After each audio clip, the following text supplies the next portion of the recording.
I don't want to belittle Mr. Trump, but on the other hand, hey, Donald, have we got a deal for you?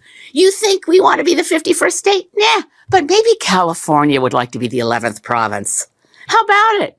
Who knew Canadian politics would be so fun? I think I did. That's member of the House of Commons, Elizabeth May. She's from the Green Party in Canada, and she had some of the best words yet for Donald Trump. She gave this whole speech about how, all right, Donald, you're saying you want Wayne Gretzky to run to become the prime minister. Do you understand even how our parliamentary system works? She then goes on this incredible rant. She goes, I have a deal for you. Canada will take some of the American states, the ones that we want. And this way we can all have health care. We can all try to stop gun violence, and we can all try to do the types of things that MAGA is holding America back with. So I have a better deal for you, Donald. This is a brilliant speech. It's about 4.5 minutes or so. I want you to watch and take in every single minute of this. You are not going to be let down. This is an incredible speech. Here, let's play it. So no, sorry. And I really also take offense, sorry, Mr. Trump, took offense to your idea that Pierre Poilievre wasn't good enough to lead the Conservatives. Wayne Gretzky, I mean, he's great. He is the great one. He skates to where the puck is going. It's not going to MAGA. The puck is on a Canadian ice rink. And by the way, Mr. Trump, please, before making public pronouncements that Wayne Gretzky should run for prime minister, give yourself or get yourself a briefing on the nature of parliamentary democracy, a Westminster parliamentary system, and a constitutional monarchy where no one runs for prime minister.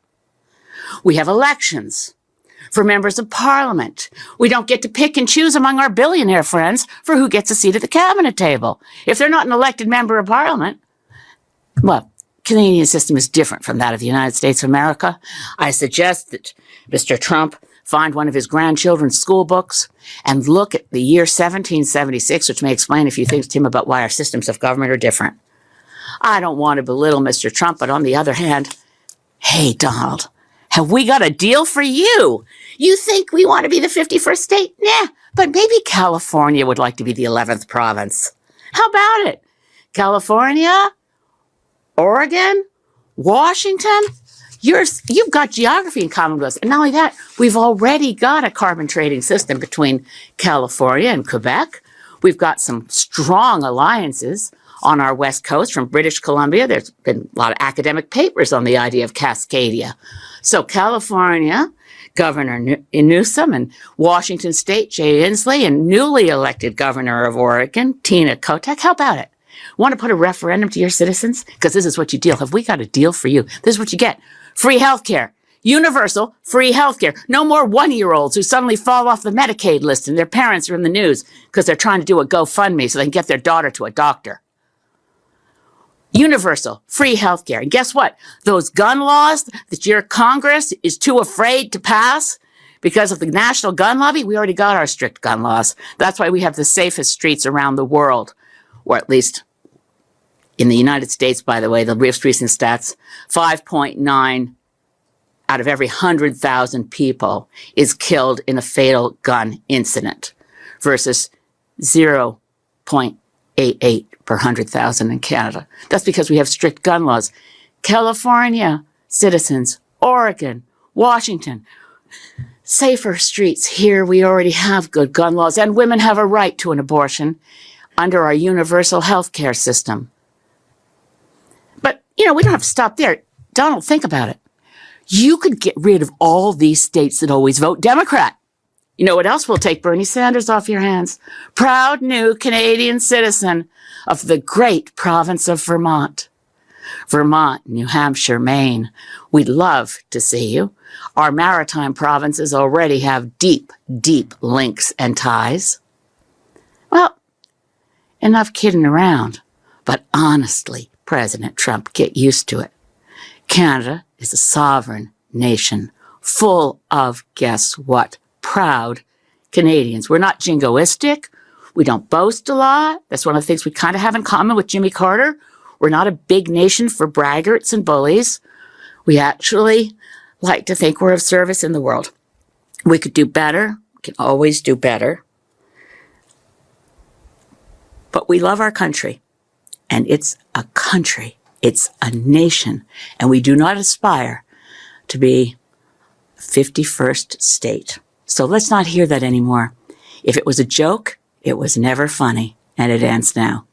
Powerful bill that Canada would become part of the United States. Workers and communities in both our countries benefit from being each other's biggest trading and security partner. Prime Minister Trudeau, why weren't you saying that's the type of rhetoric, that's the type of language I think so many wanted to hear, and not just kind of playing it safe. Although I know that there are a lot of people in Canada, who are who really look at the fact that you resigned and turned it over to get other Liberal Party leadership to try to save Canada from Pierre Poilievre and the conservative MAGA Maple Party. They viewed that as a very selfless act. My friend Charlie Angus, who you all know right now, superstar in Canada, member of parliament from the New Democratic Party, goes, so Justin Trudeau has finally entered his Charlie Angus phase and standing up to the predator from Mar-a-Lago. The fact is, Justin wears a suit way better than me, but I opened up for the dead Kennedys and violent femmes. If he wants lessons in fighting Trump, I'll take him under my wing.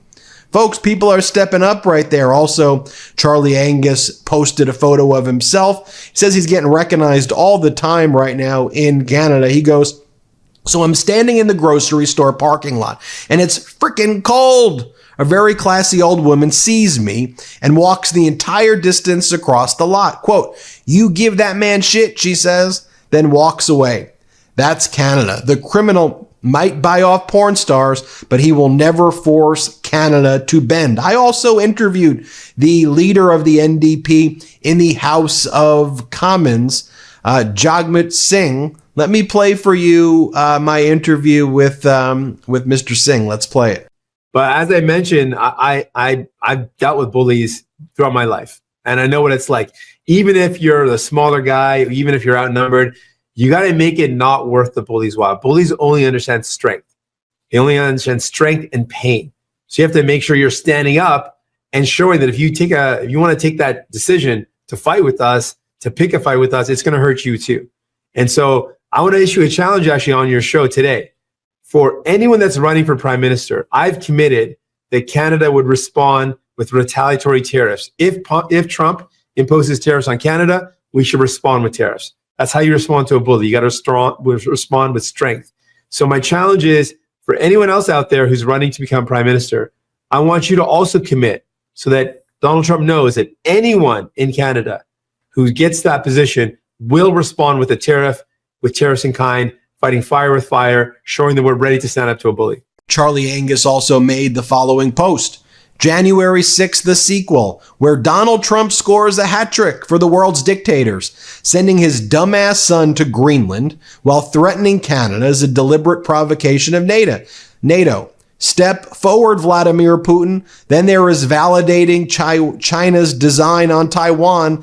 The chaos idiot goes global. And here's how they write it out here. Donald Trump's January 6th hat trick for dictators. In the mind calendar of Americans, January 6th will always be marked by a big black X. But now, the sequel, Donald Trump has taken his open subversion of American democracy to open subversion of the world's democratic order. And the world's dictators are popping the corks.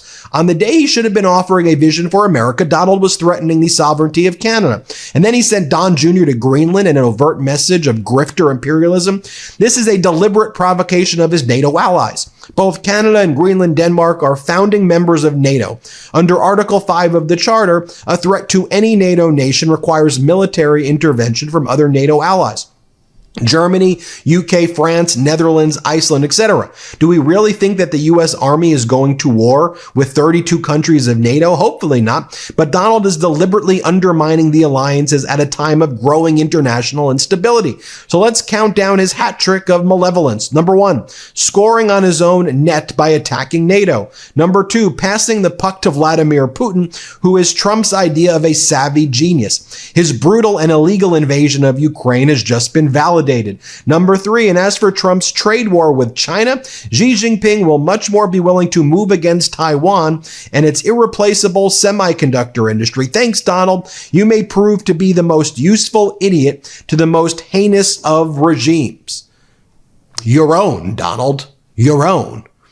Well, hit subscribe. Let's get to 4 million subscribers, and thank you everybody for watching. Love this video? Make sure you stay up to date on the latest breaking news and all things Midas by signing up to the Midas Touch newsletter at MidasTouch.com/newsletter. Someone who needs something and just keep walking. Biden asked, can you imagine Jimmy Carter referring to someone by the way they looked or the way they talk? I cannot. In what happened to be implement criticism of Trump, character and leadership style, Biden said the list of Carter. The rest of world looks to us and he was worth looking to. In another publication of Trump, Biden on Thursday awarded one of America's highest civilization honor to Liz Cheney, the former Republican congresswoman for woman who split with Trump over his refusal to accept the result of 2020 election.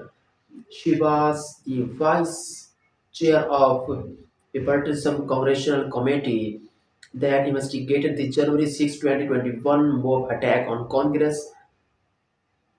Cheney, who lost her House seat to the Trump-backed primary challenger, got a prolonged standing ovation at the White House when he received the Presidential Citizenship Medal for putting the American people over party.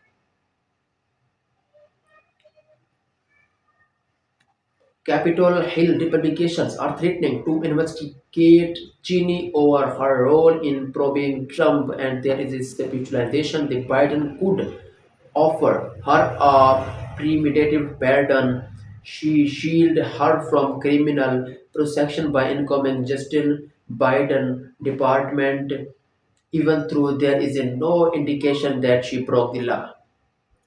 The next day, Trump bashed Cheney and Democratic Rep. Benny Thompson, who chaired the January 6th committee and also received the award from Biden.